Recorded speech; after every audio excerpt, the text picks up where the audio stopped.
Hello, and you're all very welcome along to episode 45 of Champ.ie as we come to the very back end of the National Hunt calendar with the Scottish Grand National taking centre stage this weekend. 8 races to look forward to, and we're going to preview those 8 races for you on this week's show.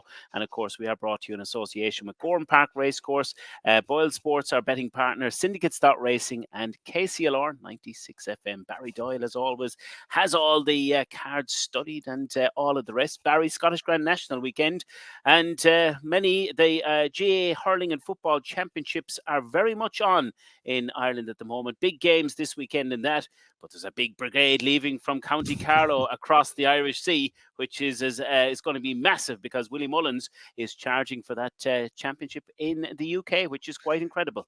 Yeah, I can just hear the Mullins juggernauts with the windows down, Celtic Symphony blaring, David, as we head to Scotland. 18 runners Willie Mullins has this weekend. I'd say Dr. Richard Doyle and David has the doors locked, the curtains pulled, and he won't want to hear from anyone this weekend, as Willie Mullins will probably have a treble or a four-timer this weekend.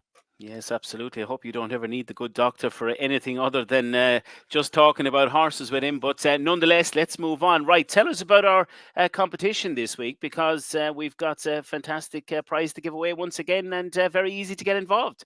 Yeah, we actually have a draw, David, because we're going to announce a winner of 2 tickets to Punchestown, because obviously, as you can see up on screens, we'll continue to run these prize draws. And we've 4 listed in the draw: Russell Stanton, Stuart Edridge, Emmett Casey, and Kieran Walsh, after all of them have had 2 or more winners in their selections down under in the entry videos. So let's give it away. Let's give it to Kieran Walsh.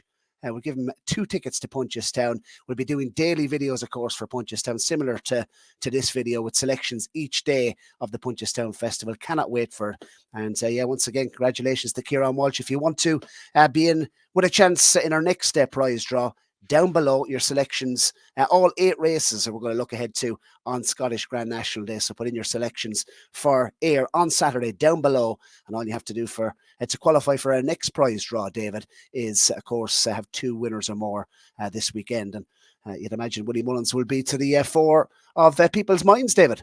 Yes, well, we look ahead to the first race, and I think we've got an ideal opportunity for Paul Townend and Willie Mullins, Barry, maybe to get off with a winner in the 1:15 at Ayr, because this Uncle Phil looks certainly the one I'd like to be on for the weekend in the opener. What do you think of it?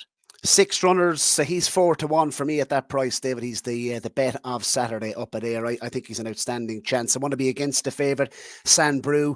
Quick turnarounds. It was impressive, obviously, at Aintree just 9 days ago. He's up 10 pounds. How hard a race did he have at Aintree? And I didn't think he was hitting the line that hard. I thought he got a bit tired late on. So I'd be against Sandbrew. Pembroke, I think, has had a couple of hard races this season. And Trepain Law, I'd have slight ground concerns with the ground drying out. Not due any rain today or tomorrow as we're recording. So I think he might just be better suited by heavier ground. Tommy's Oscar could be the danger, but I think Uncle Phil, I think he's improved considerably for a fence, David. He's 3 wins from 6 over fences, and I thought his career best did come last time out in the Dan Moore. I thought it was a very snug victory. He won on soft ground. I think his best performances have been on good ground. 4 of his 5 wins have in his career have come when there's good in the ground description. So the ground drying will definitely suit him. He's a brilliant jumper. He'll be able to travel off the front end. If there was to be one maybe to get into the frame, Tommy's Oscar, although a slight concern with him is he did jump, I thought, notably out to his right last time. This is going left-handed. I thought Uncle Phil was the one to beat. Paul Townend, Willie Mullins. Just looking at the prize money for the winner of this race will bank 28,000. So that's up there with the prize money for the Scottish champion hurdle, and even the place money as well for the Scottish National. So there's good prize money on offer, and I think Willie Mullins will get off to a flyer. He's my nap of Ayr on Saturday. Barry, just in relation to Willie going for this Trainers' Championship in the UK, it probably hasn't come at a bad time for him, because it kind of gives a bit of relief, doesn't it, to some of his headaches, going into Punchestown, keeping owners happy and everything, being in the mix in the UK, because, with such a big team of horses, this couldn't have come at a better time, because you're getting a chance for owners to pick up some massive money over at Ayr this weekend. Yeah, but he's 18 runners at Ayr. You think it was a Cheltenham festival, the amount Mullins horse box is heading over. But look, I think so. And I think looking at the big race itself, obviously 6 runners in the Scottish Grand National, a couple of live chances in the Champion Hurdle as well. I think Say It to Chance, we'll come on to that later, will probably win the bumper as well. So every chance, I think Willie Mullins can have 3, possibly 4 winners on Saturday. So race 2 was the 150, David. It's a novice handicap chase over the 3 mile. And just looking at the race, obviously Willie is Sharjah in there. The favourite is Montgomery for a stable that can be streaky. I'd be willing to take this on. Obviously, Venetia, she's just one winner from her last 23. And, you know, when her horses are flying, you want to be with them. You know, fancied runners from Venetia's, but when they're not, I'd be willing to oppose. Deeper Blue has the cheap pieces on for the first time for Harry Fry, Johnny Burke. I think that could be exposed enough. And just looking down the list, the one I really like each way, David, is MacLean, number 12 on the race card for the Bandy team, in really decent form at the moment, 33% strike rate, Richard Bandy. I thought there was lots to like about his performance at Newbury last time out.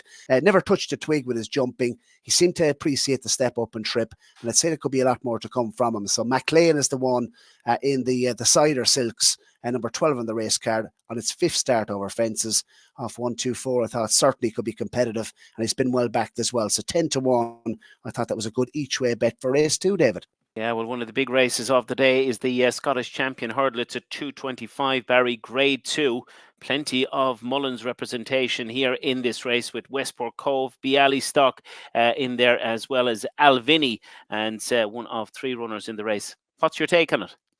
I think it's keep it simple, David. The best form on offer, I think, is the County Hurdle. I think that form worked out as well with Affadil with an absolute cracker as well at Aintree. And I thought he would have won at Aintree, the 5th in the County Hurdle, Affadil, if he hadn't missed the start completely. It was a standing starter once again. We won't start the rant, David, but I thought he ran with good credit to, I suppose, give the County Hurdle form some credit.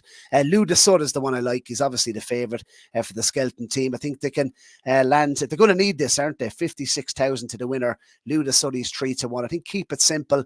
3 of the last 4 winners of the Scottish Champion Hurdle went off favourite. And yeah, look, he was second in 2 very good handicaps. Obviously, the County Hurdle, where I thought if he'd jumped the last a lot cleaner, I thought there was every chance he could have beaten Absurd. He travelled beautifully the whole way, and he's only got a £3 rise for that. I thought if he'd jumped the last, he would have won. And we don't know what he's, I suppose, the one unknown with him is how will he handle the nicer ground. You know, he could, every chance he could improve for it.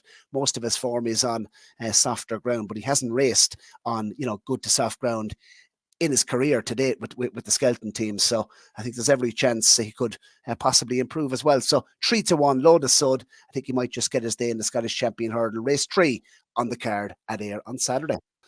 Yeah, let's move on then to the next race on the card, of course, which is the 3 o'clock and, well, a very interesting race again, competitive handicap hurdle. And once again, Willie Mullins has plenty of darts in this one with C'est La Vie, a penny 100 and Pink in the Park, Barry. To use the famous phrase, David, competitive in its nature. We've Willie Mullins, plenty of representatives in here. Penny 100, C'est La Vie, both representing Willie, and said the favourite a penny 100. I thought it's only 5 years of age, David. You know, it's still quite unexposed and stepping up and trip to 3 miles for the first time. That's the favourite, and the elected from Paul Townend, so has to be respected in here. The one I like is Stuart Crawford's runner. He's 2 in the race, Ottazini. I thought proven over the distance. It would have must have been 2 starts ago on good to soft ground over the 3 miles. And if you actually look in the closing stages, it hung a bit out to its left. So I think this horse could be a better horse going left-handed than what it showed up at Musselburgh. It was a 6-length winner at Musselburgh on good to soft ground over the 3 miles. And then I thought, you know, was very well supported in that listed race last time out at Doncaster, where it finished second. The ground was soft on that occasion. Its best form is on nicer ground, as we saw up at Musselburgh, and has a nice low weight on its back, 10 stone 13. Sean Quinlan on board for the Crawfords. I thought you could maybe oppose 1 or 2 of the Mullins mares here. And Ottazini was the one I liked, David, at 9-1 each way, going left-handed on this nicer ground. And she'll be up there with the van as well, David, because if you look at the, I suppose, the runners in the race, doesn't appear to be that much early pace on. And I'm going to side with Ottazini. She could have her own way of things up front. Yeah, I think penny 100. Paul Townend's my amount in this race could be the one to of Woody's winners on Saturday. But a very, very interesting race in that handicap hurdle. Right, don't forget as well to enter your selections for all 8 races below to be in with a chance of winning a pair of tickets to the Punchestown Festival. And we'll be back right after these to preview the final 4 races on the Grand National card at Ayr on Saturday.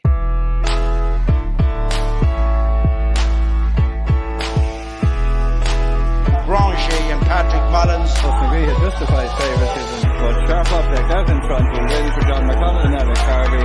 Western victory, Silver Lark. That'll be the finishing order.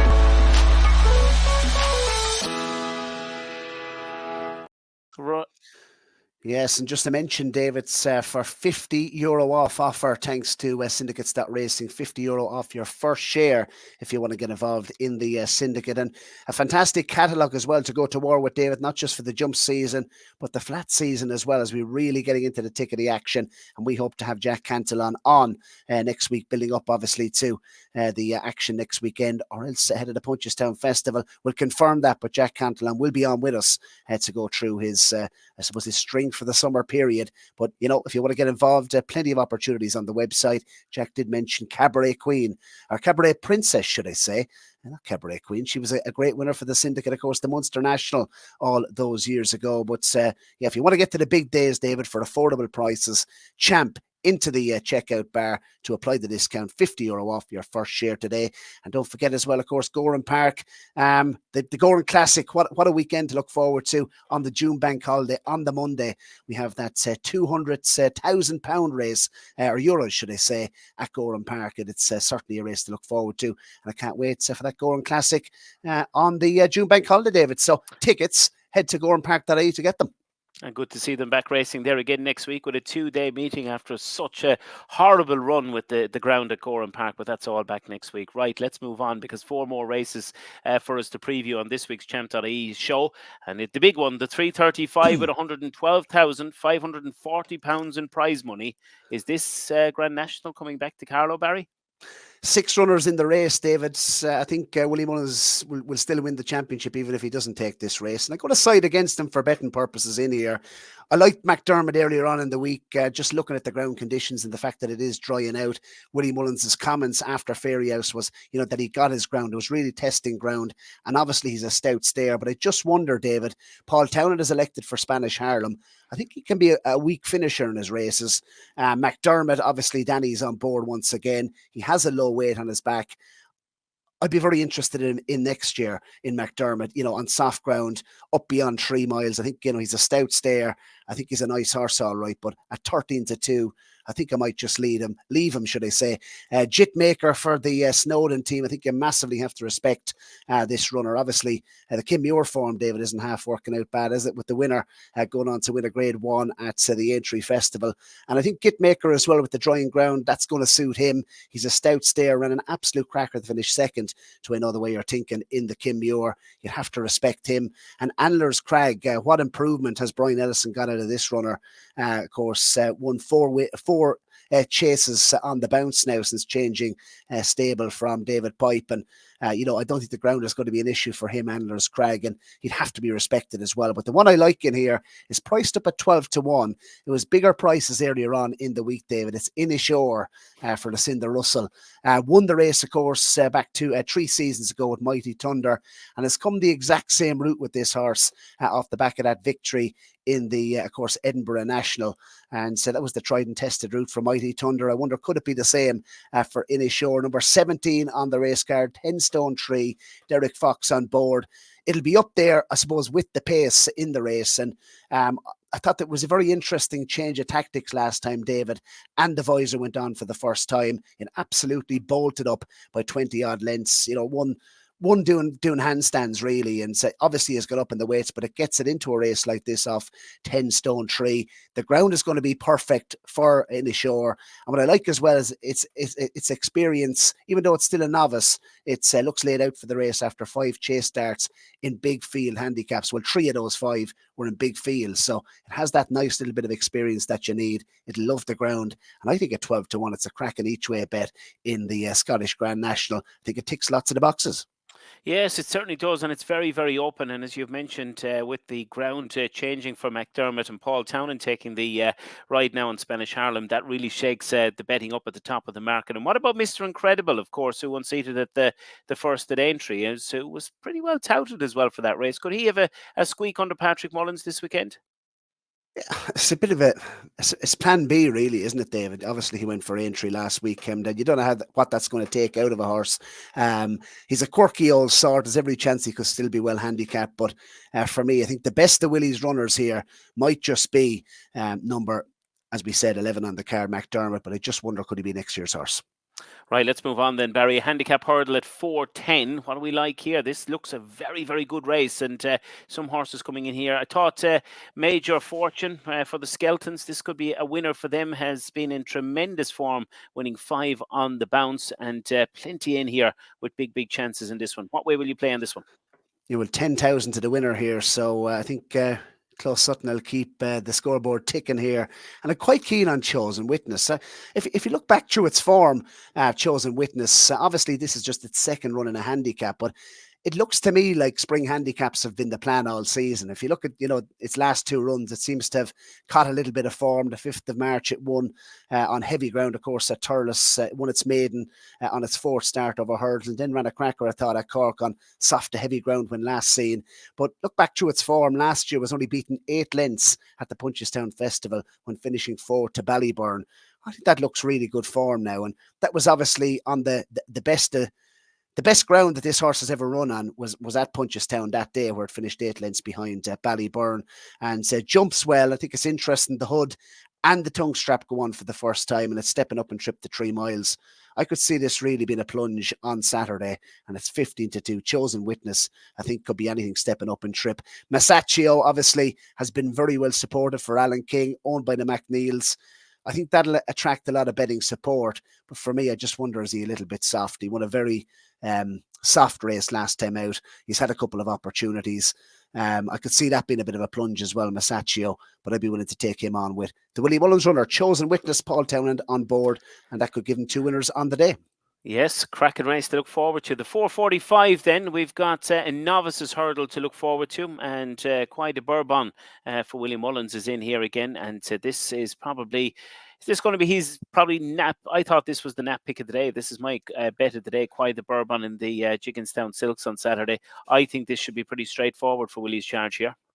You might get evens on the morning. Biller K. Dickey, obviously, it's a big step up for him. I didn't think the form worked out that well, and we haven't seen him for 82 days. Definitely, he is the form setter, David. Quaid Bourbon after his 3rd placed finish in the Martin Pipe. But I'm just inclined to take a chance. It's an Irish runner, but it's Gordon Elliott, and it's owned by the McNeils. Maybe one for Meatloaf, and the McNeils 2 out of 3, David. Ain't bad, as the song goes. I thought it picked up the pieces, I thought, on its first start up at Leopardstown for Gordon Elliott. It was held up, was quite sweaty beforehand, jumped well, but thought Jordan Gameford, I thought, gave him a brilliant ride. I thought he was flattered by the winning distance of 27 lengths, but I thought he was going to win and back that up at Navan last time. I thought he was going to beat Chapeau de Salil over 2.5 miles on heavy ground when he absolutely made a Hames at the last. So it might be a nice horse, this 2 out of 3. How hard a race the Quaid Bourbon have, I'm not so sure. He's getting 5 pounds off him in terms of weight here. So he carries just 11 stone 8. Jack Kennedy on board.